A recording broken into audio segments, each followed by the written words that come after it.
defender con firmeza y amor a los hombres de nuestro tiempo el Evangelio de la vida, el equipo NSE desde Argentina presenta Solo el amor crea. Con la colaboración de expertos en bioética y especialistas en orientación familiar. Solo el amor crea.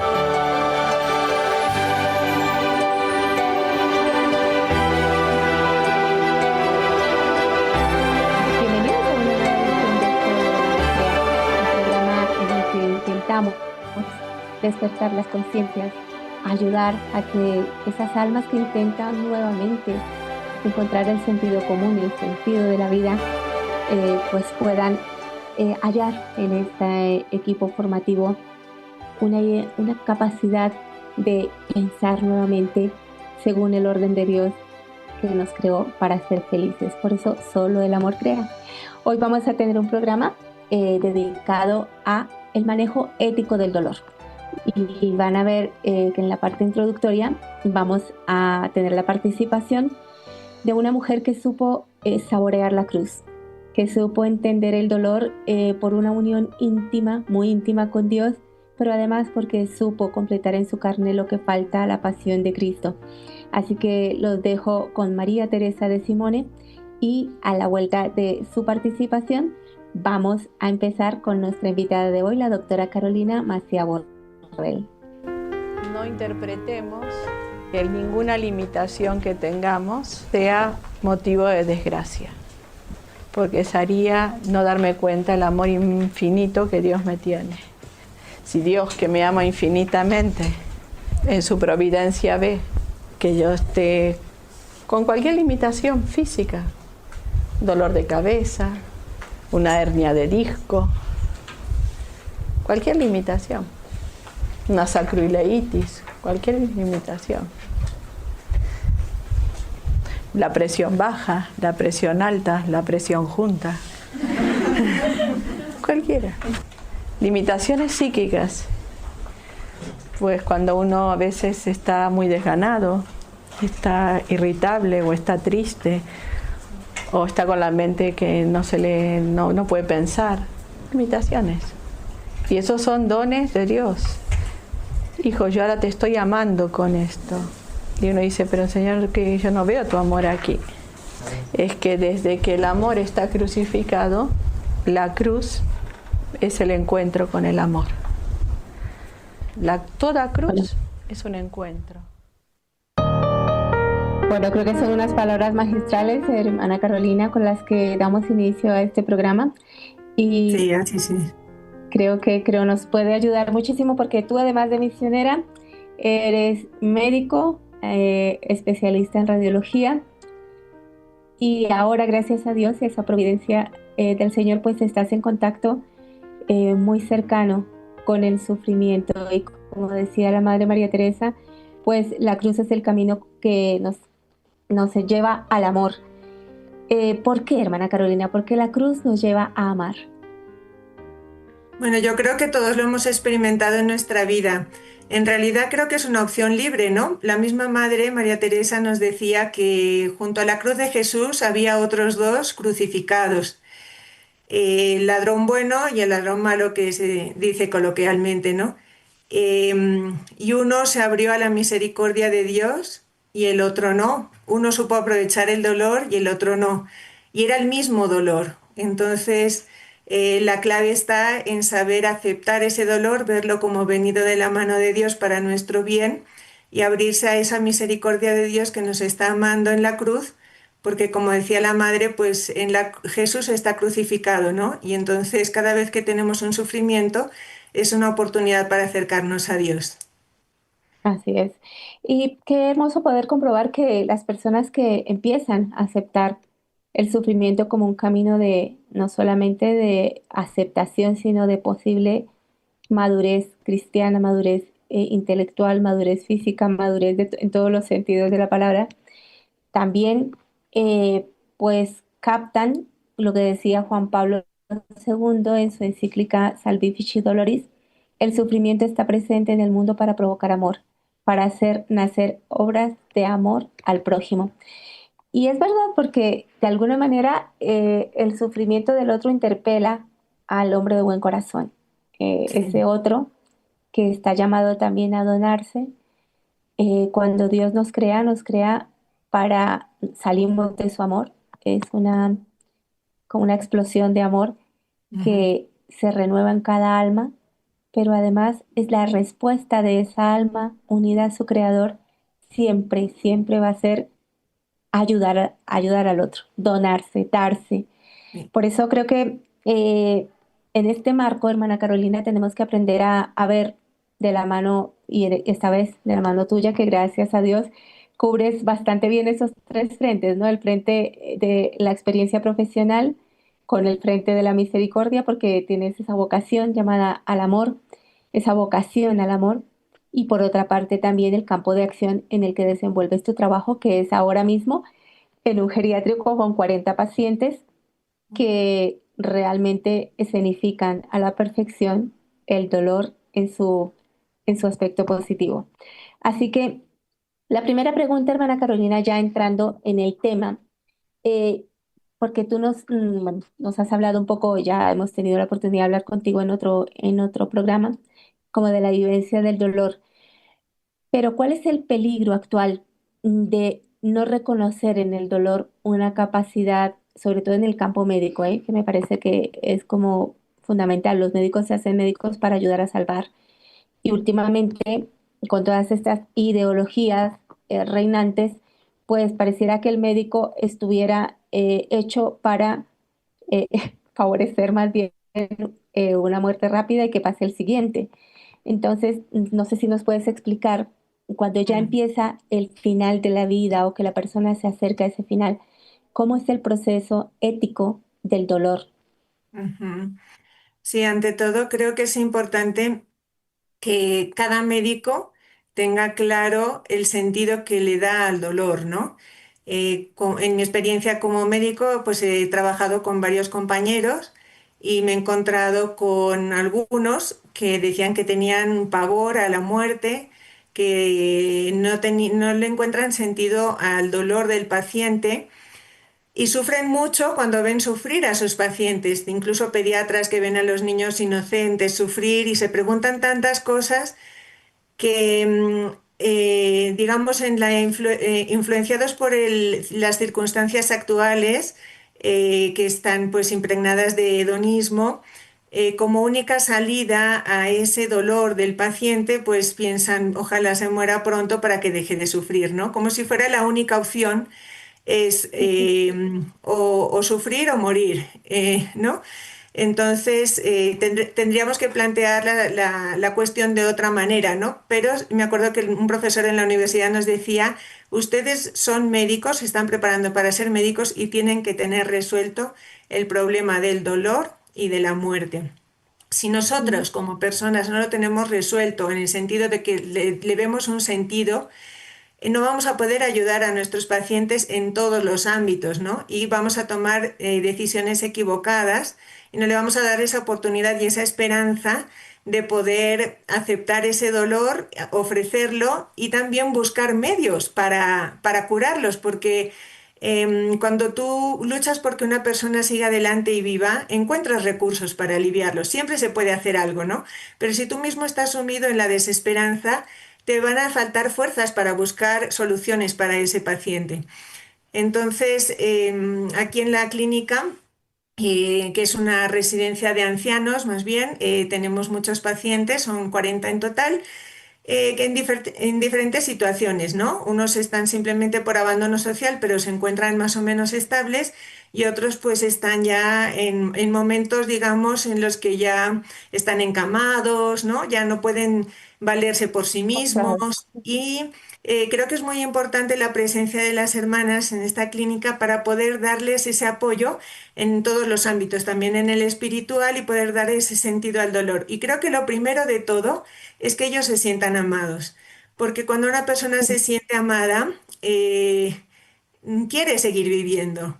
El Una problema es pregunta, hermana Carolina, y perdona que te corte sí, porque no quiero que avancemos sin hacerte esta pregunta. Tú decías que el médico tiene que, lo que te decían en la universidad, Ustedes tienen que tener resuelto el problema del dolor y de la muerte. A Sí. nivel ético, ¿cómo tiene que prepararse un médico para aceptar el tema del dolor y de la muerte? ¿Cuál es cuál es la postura correcta? La postura correcta es que el médico tiene la función de tratar en la medida de las posibilidades que ofrece los conocimientos científicos. Tienen que buscar la manera de aliviar ese dolor, ¿no? Si se puede, eliminarlo por completo, pero a veces no es posible, solamente se puede paliar. Y para eso tienen una formación en diferentes grados de especialidad, ¿no? Todo médico general tiene que saber dar tratamientos para el dolor, analgésicos, y saber sus efectos secundarios y cuándo hacer el balance riesgo-beneficio. También hay expertos en anestesiología que se dedican específicamente a la terapia del dolor, y también hay especialistas en cuidados paliativos. Pero, por ejemplo, un doctor especialista en cuidados paliativos, pues tiene que... Yo tuve un profesor de cuidados paliativos que era magnífico, era católico, sabía dar sentido a la vida de esos pacientes, a su dolor, a su sufrimiento, y decía que es verdad que a veces en el ámbito médico pensamos, ah, si ya no tiene curación, pues ya abandona al paciente. Pero es que el paciente lo que quiere es que le alivies el dolor, aunque no lo cures, ¿no? Y a veces la mentalidad del Claro. médico es, bueno, buscar la solución. Y, si no, y nos olvidamos de que el paciente tiene un dolor y lo puedes aliviar. Parece paradójico, pero en realidad la mentalidad del médico va muy enfocada a sanar la enfermedad, y cuando no puede sanarla a veces se queda frustrado y dice, ya no puedo hacer nada. Y no se da cuenta de que puede aliviar el dolor con muchas técnicas. Por ejemplo, pues yo en radiología puedo ver con ecografía y poner inyecciones, infiltraciones de corticoides con anestésicos en zonas muy dolorosas. Aquí, por ejemplo, en el campo, en la zona de emisión, tenemos pacientes que trabajan muy fuerte, o sea, muy duro en la chacra, que llaman ellos, que es el campo de cultivo, y vienen pues con los codos muy mal porque tienen tendinosis, desgaste en los hombros. Entonces, bueno, pues se les puede tratar con infiltraciones y mejoran mucho, también tienen que hacer reposo, etcétera, ¿no? Entonces, lo primero, el médico tiene que tener los conocimientos científicos para sanar la enfermedad y para aliviar la enfermedad, y saber que siempre se puede hacer algo. Y también atender a la parte social y espiritual, que ya se ha hablado de esto pues en muchos otros programas, ¿no? Y también Perfecto. tener en cuenta de que a veces la situación personal por la que está pasando el paciente puede subir o bajar el umbral del dolor. Entonces, en estos casos de nuestros pacientes que están ingresados, muchas veces por situación de distancia con la familia, el hecho de que hayan tenido algún contacto con la familia en esos días les recuerda, pues eso, que tienen unos familiares muy lejos y se ponen muy tristes. Y empieza a dolerles mucho la columna cervical. Por ejemplo, me acuerdo de un paciente tetrapléjico que tenía mucho dolor cervical y estaba bien, estaba controlado con su dolor, pero empezó a tener dolores muy fuertes, y unas doctoras que venían de España me dijeron, pues hermana, mira, está con mucho dolor, ¿qué podemos hacer? Consultamos al especialista del dolor, y lo primero le pregunté, últimamente has hablado con la familia, ¿cómo te sientes? ¿Te sientes solo? Me dice, sí, hablé con mi familia y estoy como todo removido, ¿no? Ya está la clave, ahí está. Entonces le ha bajado el umbral del dolor por esa tristeza que tiene, por esas emociones, ¿no? Entonces también como médicos tenemos que evaluar todas las situaciones que pueden hacer bajar el umbral del dolor. Una mujer en la menopausia, pues por su situación de cambios hormonales va a ser mucho más sensible y empieza a tener dolores por todas partes, o sus hijos ya se han ido de casa, se siente sola, lo del nido vacío, entonces va a tener como más dolores. Eso también lo tenemos que considerar como médicos. También tenemos que considerar, a la luz de la fe, lo que ya hemos hablado, de que Jesús nos acompaña, que Jesús nos dio ejemplo porque él curaba enfermos y pasó haciendo el bien. O sea, que nosotros aceptemos que el dolor tiene un sentido, que podemos expiar nuestros pecados, que podemos interceder por otros para la conversión de los pecadores, no quita que dejemos de hacer todo lo posible por aliviar el dolor de la persona que tenemos enfrente, ¿no? Como lo hizo Jesús. Y, Clarísimo. Muy y bien. Sí, ya sí, está súper claro. al final de la vida, entonces nos encontramos con que puede haber, pues tenemos un paciente que ya está muy, muy enfermo y digamos que ya está en una situación de muerte inminente e inevitable, porque ya sus órganos han fallado y ya pues no hay posibilidad de que esa persona siga adelante, ¿no? Poquito a poco se ha ido deteriorando y ya no va a vivir más de 3 días o una semana, por decir, ¿no? Entonces, poniendo este caso concreto, esa persona si presenta, por ejemplo, una disnea, una sensación de ahogo, que le falta el aire porque tiene un problema pulmonar, ¿no? Porque nos puede surgir el dilema. Yo le quiero aliviar el sufrimiento, pero no quiero adelantar la muerte. ¿Esto es ético o no es ético? Entonces ahí nos surge el principio del doble efecto. Es una situación, una cuestión ética que nos puede servir en muchas ocasiones, no solo en la medicina, sino en otros ámbitos de la vida y que conviene que todos conozcamos. Quizás es muy poco explicado en las universidades. Nos encontramos con un paciente que tiene disnea, sensación de ahogo, y cuya muerte es inminente y es inevitable. Entonces nos planteamos si ese acto que vamos a realizar, que es sedarlo mediante una medicación, es lícito o ilícito. Ese acto tiene dos efectos que son simultáneos, uno positivo y otro negativo. El positivo es aliviar el sufrimiento, esa sensación de ahogo tan desagradable, pero el negativo es acortar la vida. Entonces algunos podrían decir, sobre todo los defensores de la eutanasia, pero ¿qué vas a hacer? ¿Dejarlo sufrir o inducirle la muerte? ¿Cuál de estas opciones prefieres, no? Pero en realidad esta es una pregunta que está mal formulada, porque tendríamos que formularla de la siguiente manera. ¿Qué vas a hacer? ¿Aliviarle el sufrimiento o dejarlo sufrir? Entonces, Ujú. ahí es esa es la cuestión, ¿no? Claro. No es que la alternativa sea o sufrir o morir, ¿ya? Ujú. Entonces, el principio del doble efecto siempre se da con unas condiciones. Hemos dicho que es un acto bueno o neutro, como en el caso de la sedación, que tiene dos efectos simultáneos, uno positivo y otro negativo, y que ambos deben cumplirse estos requisitos, ¿no? Entonces, luego existe también otros requisitos muy importantes que deben cumplirse todos para que podamos asumir que estamos ante el caso de un principio de doble efecto y podamos realizar esa acción de sedar al paciente. Lo primero de todo, el acto. Sedar al Ujú. paciente. ¿Es ético? O sea, ¿es un acto malo? No, no es un acto malo. Muy bien, entonces podemos realizarlo, porque es aliviar la disnea con una terapia, no es matar al paciente. Ese acto no es matar, es sedar. Después, Claro. ¿cuál es la intención?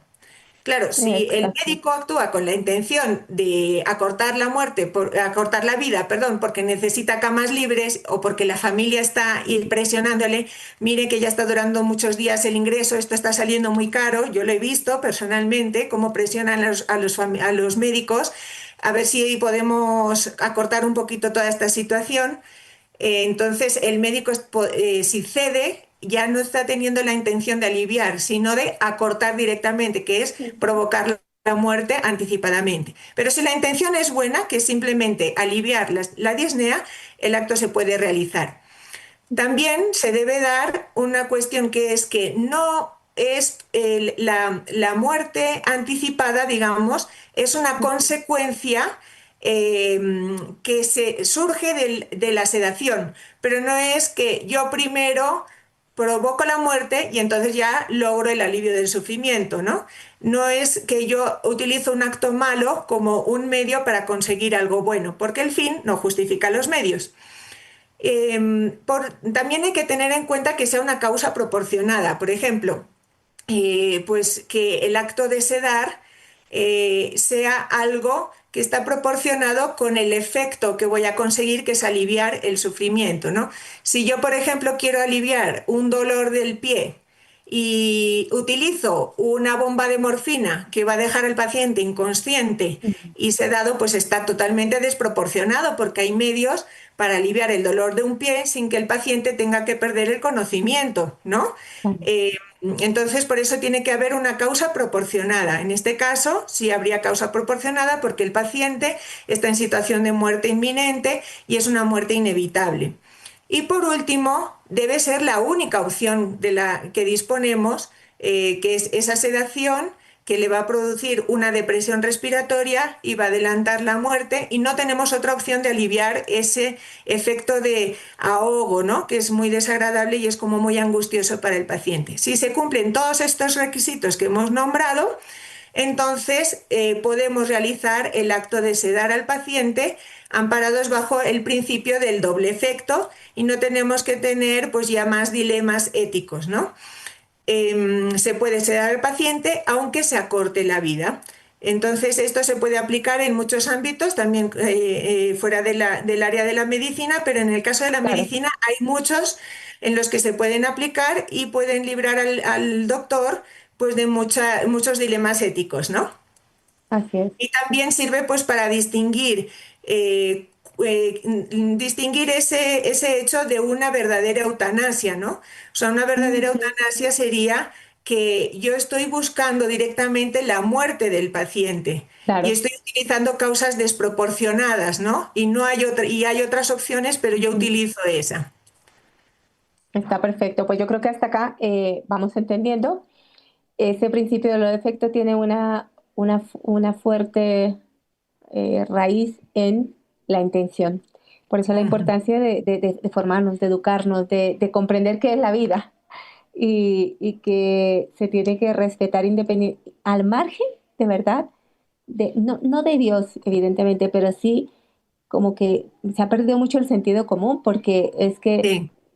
por todo el tema de la ideología, del dinero, de lo que impera en el mundo, pues a veces nos enfrentamos más y por eso pruebo, hermana Carolina, tú me corriges si me equivoco, el avance de la mal llamada inteligencia artificial, que en realidad es una puesta en escena de unas máquinas que sirven a una mente humana. Pero claro, Ujú. toda la instrumentalización del ser humano pues Sí. lleva a cada vez con estas pequeñas cosas que son no responder al ideal de la medicina, pues claro, se va cada vez como abriendo una distancia más grande entre la ética y la verdad. Ujú. Y es súper Sí. sencillo, o sea, lo que tú nos estás diciendo, pues es la intención, los medios, la causa proporcionada y que haya una única opción, que se puede presentar, por supuesto, pero tenemos que partir de la base de que el médico tiene que saber que está defendiendo una vida que tiene, está llamado a una dimensión eterna, porque el alma es eterna, y ese cuerpo merece el respeto porque es como la cavidad donde se encierra el alma eterna, ¿no? Sí, y además también, como decías tú, la ideología actual, que es muy utilitarista, pues hace que los mismos médicos y los mismos familiares digan, ya esta vida no vale la pena, ¿no? Entonces no se considera, precisamente porque no encontramos ese sentido al dolor, porque es verdad que hay etapas finales de la vida, ya me refiero a etapas más largas que son bastante dolorosas para el paciente en cuanto a que pues el paciente recibe muchos pinchazos, está encamado, no puede levantarse, se ve muy limitado, no es independiente para las actividades de la vida diaria, pues le tienen que asear. Y eso es verdad que es una situación dolorosa para el paciente. Pero hay que considerar también que es un regalo de Dios el sufrimiento porque me une a Dios, me une a la cruz, me une, o sea, como decían los santos, mi Dios, mi amor, coronado de espinas y yo con corona de rosas, no.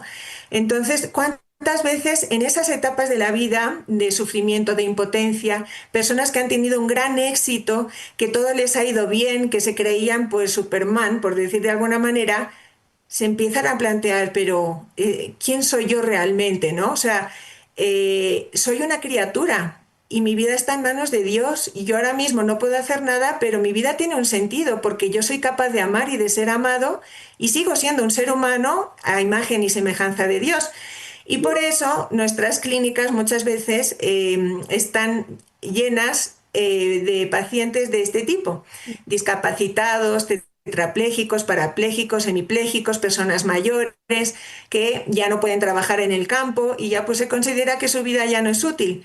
Pero cuando ven que nosotros les amamos, que les queremos, que nos preocupamos por ellos, ellos dicen, algo tengo que tener porque si me quieren tanto es que mi vida vale la pena, ¿no? Y ahí Claro. descubren que es que Dios les está amando a través de nosotras y les animamos también a que hagan visitas al Santísimo y cómo les ayuda.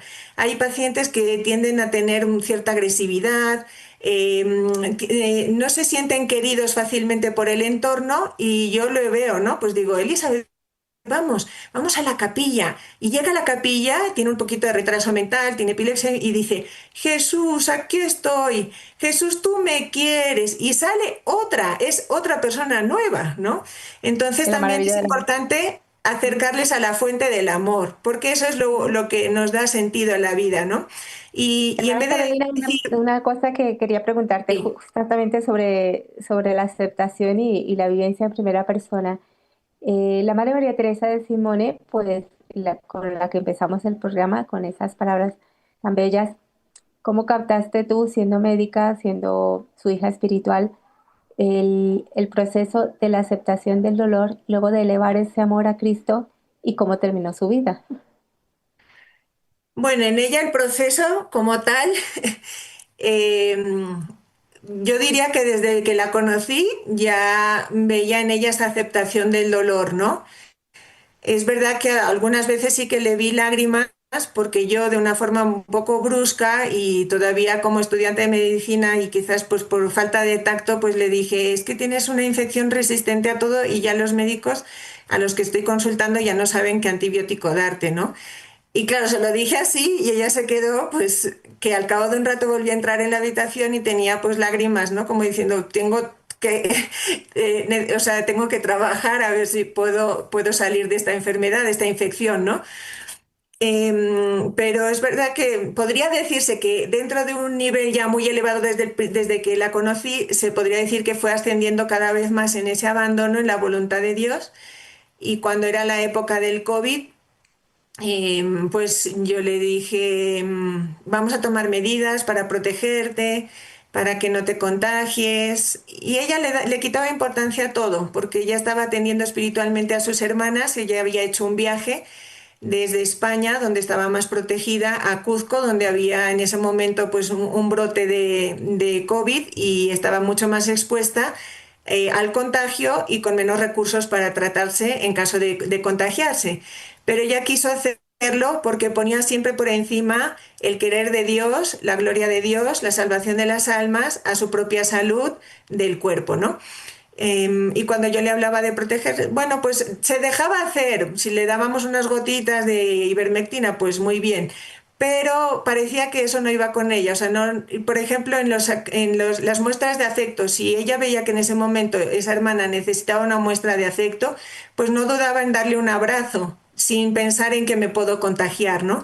Y creo que eso fue un gran ejemplo para nosotras porque tenía muy claro que primero está Dios, el alma y después el cuerpo. Una cosa antes de irnos a una brevísima pausa y es, bueno, empezábamos con una mujer que habla de que el dolor tiene que estar, en el dolor vamos a encontrarnos con ese Cristo crucificado que es la resurrección. Y cuando ella decía estas palabras, pues estaba postrada en una cama, los últimos 10 años de su vida los pasó literalmente Sí, en una cama y después del avión del aeropuerto a la cama y de la cama al aeropuerto, porque mm, no podía hacer otra cosa y quizá algunos hubieran pensado, bueno, ya es una vida, esto ya no es vida, ¿no?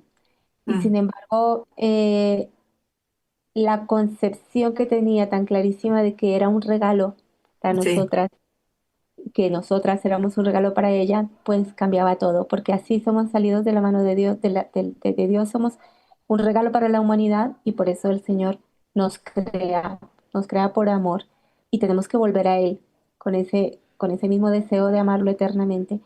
Y ahí cambia, claro, esa motivación cambia ese conocer que soy hecho por amor, que es muy bueno que exista, pues sí, ya me hace ver la vida y todo el planteamiento de la puesta en escena del vivir cotidiano cambia completamente, porque entonces tengo una motivación eterna, sé que hasta el último instante, así sea postrar en una cama, voy a estar haciendo el bien, el estar, ese estado ante la Santísima Virgen, pues los que lo pudimos palpar de cerca, pues hubiéramos dado lo que fuera, ciertamente, porque pudiera seguir aún en un estado tan paupérrimo de salud física, ¿no? Porque cada que su salud menguaba, su salud física, pues su salud espiritual, su vigor espiritual, su sentido sobrenatural, parecía que iba totalmente en dirección contraria, ¿no? Iba Sí, siendo más evangelio para nosotros. sí, se notaba que estaba llena del Espíritu Santo, ¿no? Y que estaba tan unida a Dios que todo lo que te dijera era prácticamente pues venido del Espíritu Santo para el bien de tu alma. Y también creo que es muy importante en ella que ofrecía todos esos sufrimientos por sus hijas, ¿no? Entonces, como mamá espiritual, ella ganaba muchísimas gracias para todas sus hijas. Entonces creo que eso también fue una bendición para todas nosotras porque ella supo ofrecerlo y convertirlo en vida. El amor crea vida, ¿no? Así es. Bueno, no nos vamos a alargar, no queremos desviarnos del tema, pero creo que está íntimamente unido el testimonio de una persona que supo amar el sufrimiento y en él dar vida, ser fecunda para tantas almas que la queríamos, a este tratamiento ético del dolor, que a veces podemos ser jueces de algo que quizá pueda transformar la vida de alguna persona que esté esperando con su gracia, con nuestro dolor, pues es salvada. Así que vamos a una brevísima pausa. Creo que vamos a empezar la segunda parte con un testimonio hermoso de un paciente nuestro en una clínica de cuidados paliativos y ya les hablaremos de qué se trata.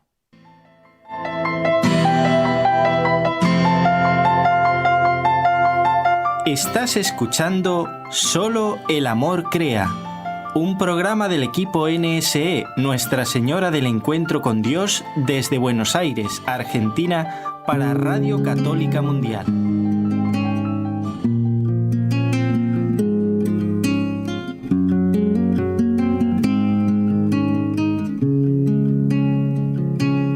En tus manos, Señor, pongo mi vida, con todas sus angustias y dolores. Pongo en ti todo lo que soy. Quiero ser cera derretida que modelen tus dedos que adores y poder morar sin temores cuando me encuentre abatida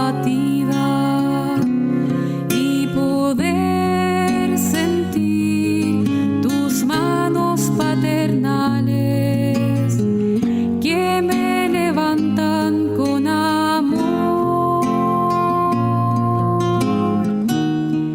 Las veces que caigo, solo te pido estar siempre en tu presencia y que me ayudes con María a morir a mi voluntad para poder cumplir la tuya. En tus manos, Señor, pongo mi vida, con todas sus angustias y dolores. Es decir, te doy mi corazón. Amén, amén.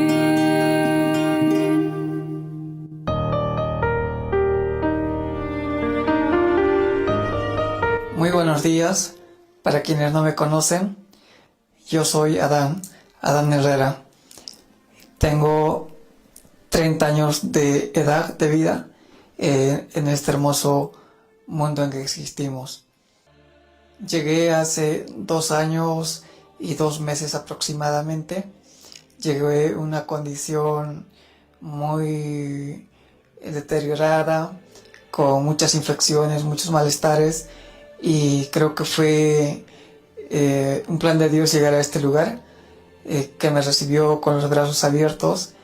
Desde ese día fue recibir las atenciones apropiadas para mi salud, tanta preocupación de mi familia, tanto dolor en mí, que era muy sufrido, era mi cruz.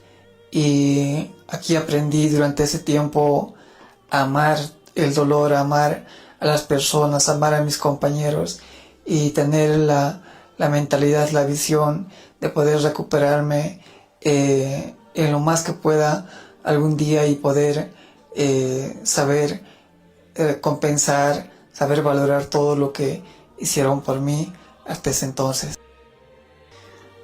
Yo les diría que por circunstancias de la vida nos tocó vivir esto.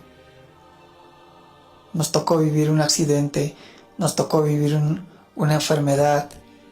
Nosotros no lo quisimos, pero fue lo que sucedió, fue las condiciones. Yo les digo que no hay nada más importante que vivir, que la vida, y hay que luchar por vivirlo día a día.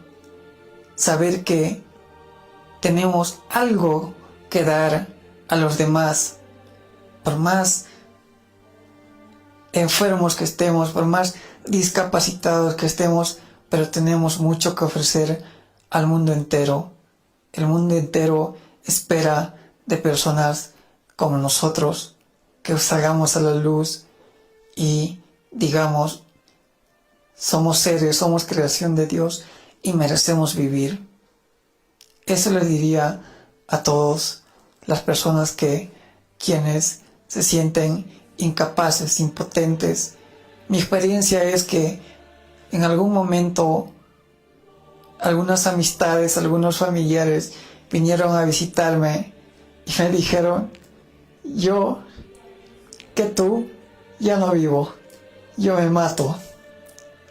Me lo dijeron así fríamente, sin ver mis condiciones, sin saber cuál era lo que yo pensaba. Pero ahora digo, estas personas están totalmente equivocadas cuando creen que pueden tener un control de sus propias vidas, creer que pueden tener un pensamiento superficial sobre la vida del ser humano. Yo quedé cuadripléjico, solo siento de los hombros para arriba, el resto no lo siento, puedo mover, pero no lo siento, ni frío, ni calor, ni nada de lo demás, pero así estoy muy contento, puedo sonreír, puedo darle gracias a Dios, puedo cantarle a Dios, puedo servirle a Dios de esta manera, y creo que es lo mejor que puede tener el ser humano. Adiós.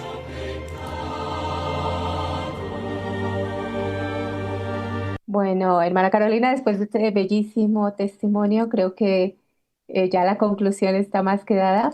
Seguramente que en la edición del programa vamos a poner fotos de Adán. Como él cuenta, es un chico tetrapléjico. Y qué hermoso, ¿no? Dice cuando saluda que estamos en un mundo hermoso, que es hermoso porque existimos, en este hermoso mundo que existimos. Y luego también nos habla de que puede sonreír, que idealmente desde su postura, pues su vida es un don y es una tarea, como decía Juan Pablo II, ¿no? Es un don para todo el mundo que lo rodea y es una tarea, porque tiene que ejecutar eso que nace de ese corazón labrado en el dolor, pero plenamente maduro para poder amar desde su lecho de enfermo. Una verdadera lección de vida, ¿no? Sí, y él también tuvo su proceso, no es que esto Claro. lo dijera desde el primer día, ¿no?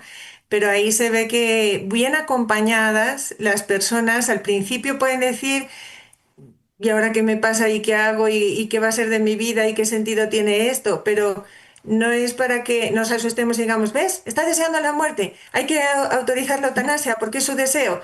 No, porque son personas que están en un proceso, pero tú luego les das herramientas, les ayudas a que sientan el amor de Dios, el valor de su vida y poco a poco lo van aceptando y después pues ellos ven que su vida vale la pena, que pueden alabar a Dios y este chico es, vamos, todo un gerente. Cuando en la clínica faltan mesitas de noche, ya se ha instalado en el móvil un sistema pues de dar órdenes por voz y busca presupuestos, compara precios y ya le da a la directora de la clínica, mira hermana, he visto precios esto y lo otro y ya nos pueden traer a esta dirección las mesitas de noche, ¿no? Entonces, claro que él puede seguir adelante, ¿no? Y tiene mucho por hacer. Tiene también Hermoso. una tarea. Sí. Hermana Carolina, también hay otro plano también muy complicado en el área de salud y es la enfermedad de moda, la depresión y todas las enfermedades psiquiátricas que realmente parecen un virus ahora en esta Mm, época. sí. También cómo podríamos mejorar la condición de ese paciente, qué es lo éticamente correcto ante un dolor moral tan fuerte como una depresión.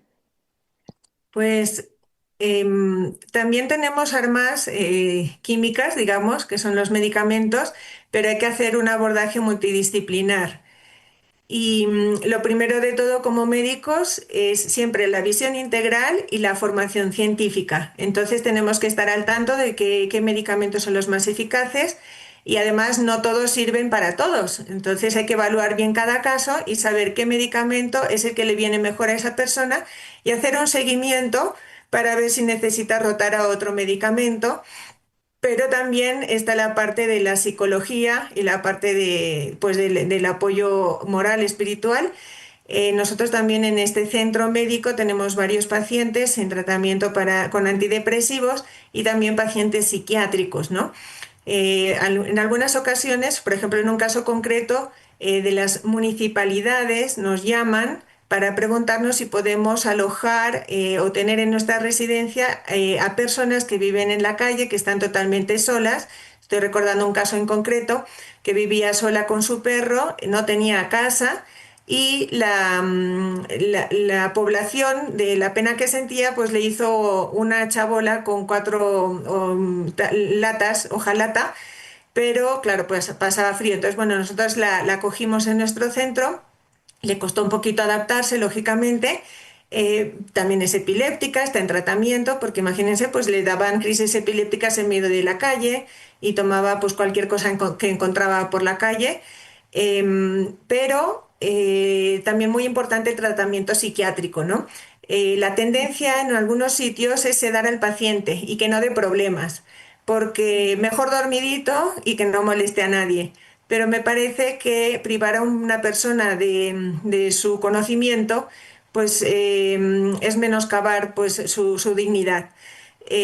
Entonces hay que luchar por encontrar el equilibrio y el punto en que ella se sienta bien, que no sea agresiva, que no haga daño a los demás, que no se haga daño a sí misma, pero que a la vez no pasarnos al otro lado, que es tenerla sedada y ya pues que Claro. viva, pues digamos, sin pensar, ¿no? Sin amar, sin hacer actos de amor. Entonces, bueno, pues es muy bonito y también muy gratificante ir buscando medicaciones, probar con una, probar con otra, subir un poquito la dosis, bajarla, añadir esto, añadir lo otro y ya ver cómo esa paciente, pues dando una medicación más antipsicótica, pero menos sedante, puede estar activa. Y cuando te sonríe, la verdad es que a mí, por ejemplo, se me esponja el alma, ¿no? Porque dices, ay, qué alegría Mm. poder Claro, verla bien, ¿no? Porque cuando está todo el día en la cama durmiendo, dices, no, no puedo tenerla así, ¿no? Aparte que también médicamente tiene sus complicaciones, la claro. osteoporosis, aumento de peso, a la hora de comer si están muy dormidos se pueden aspirar y entonces hacen neumonías, infecciones de orina, etcétera, ¿no?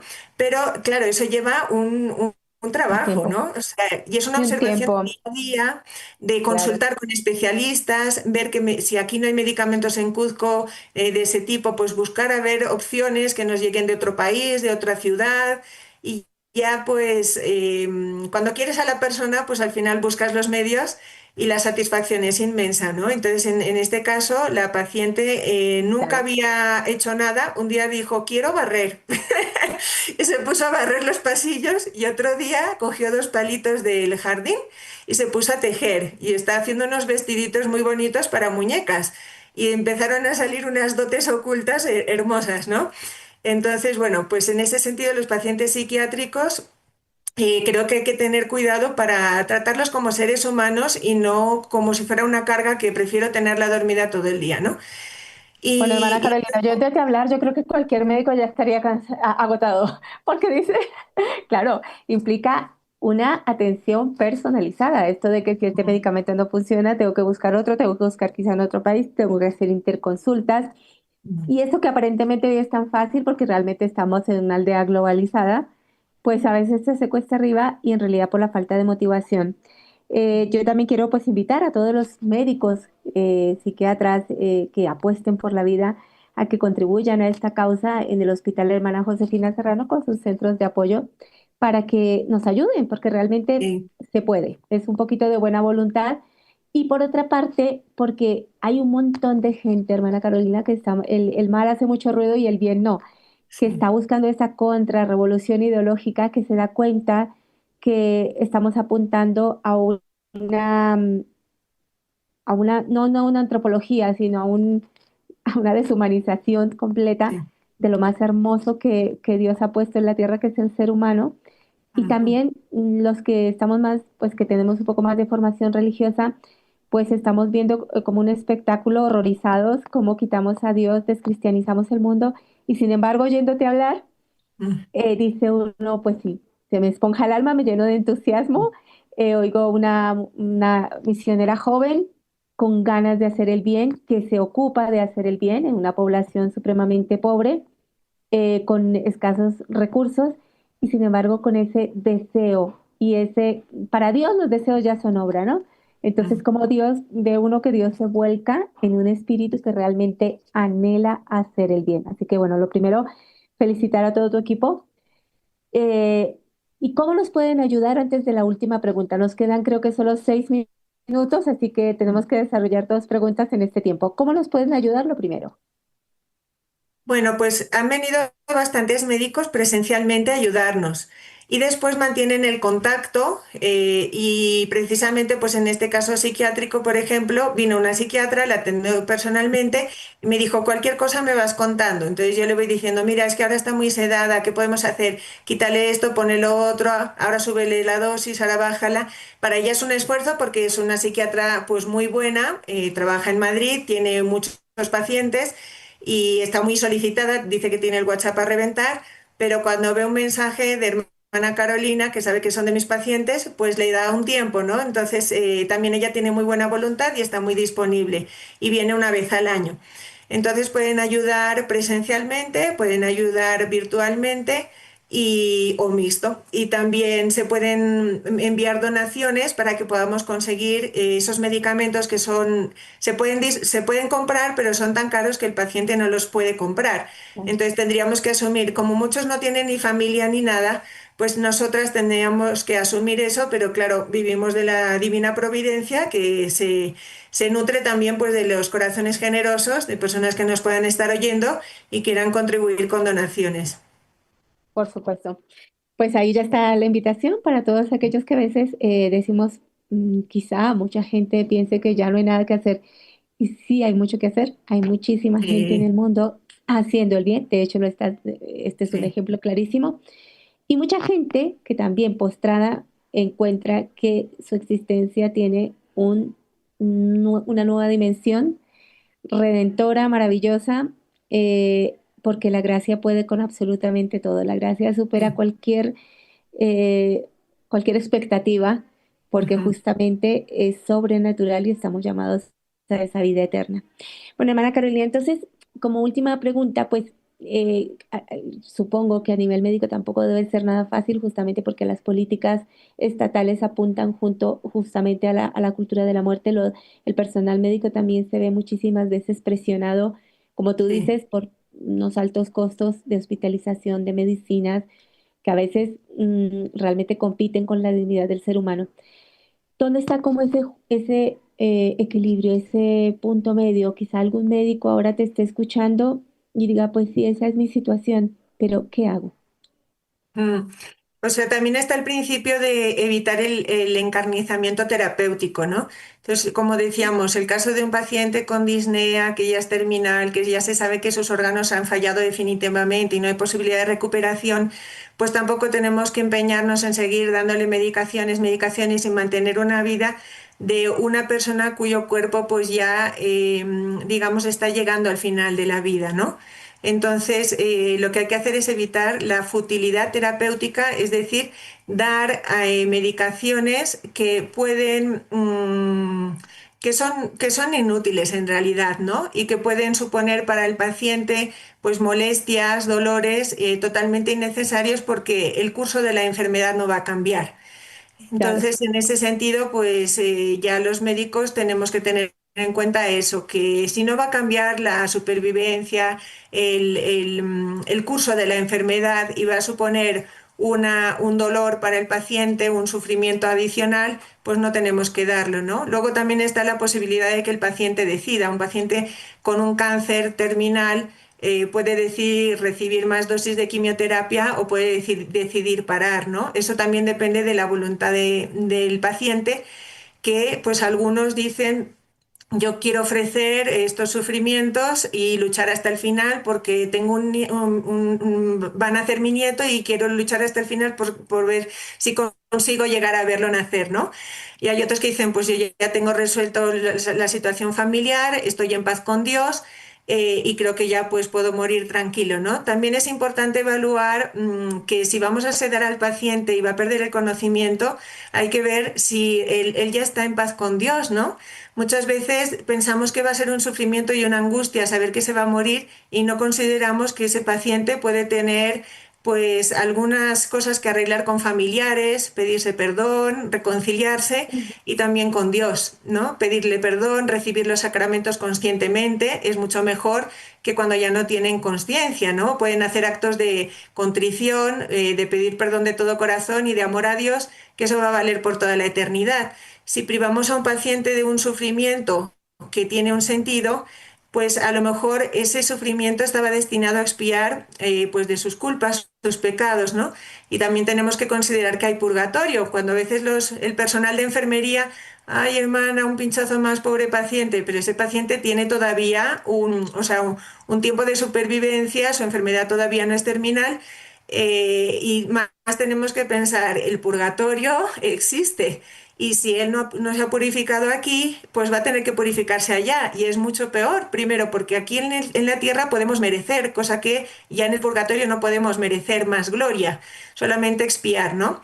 Y podemos ofrecer por familiares nuestros que están en situaciones difíciles para su conversión, etcétera. Entonces, ahí pues ya que sea el paciente el que decida en ese sentido, si quiere permanecer consciente para poder reconciliarse con la familia, recibir los sacramentos, ofrecer esos dolores, etcétera, ¿no? bueno, hermana Carolina, pues muchísimas gracias.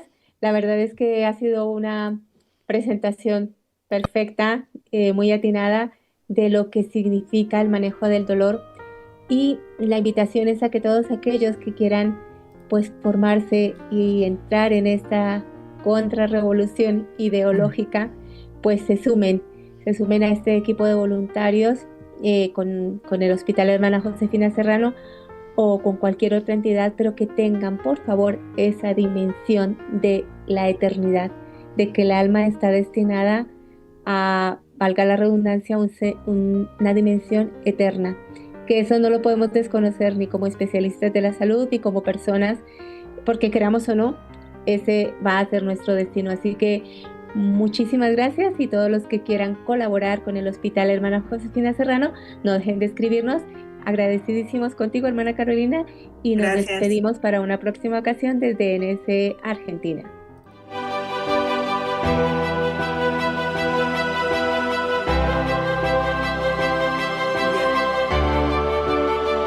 Hermana, ¿y entonces qué falta? Para anunciar con firmeza y amor a los hombres de nuestro tiempo el Evangelio de la vida, el equipo NSE desde Argentina presentó Solo el amor crea.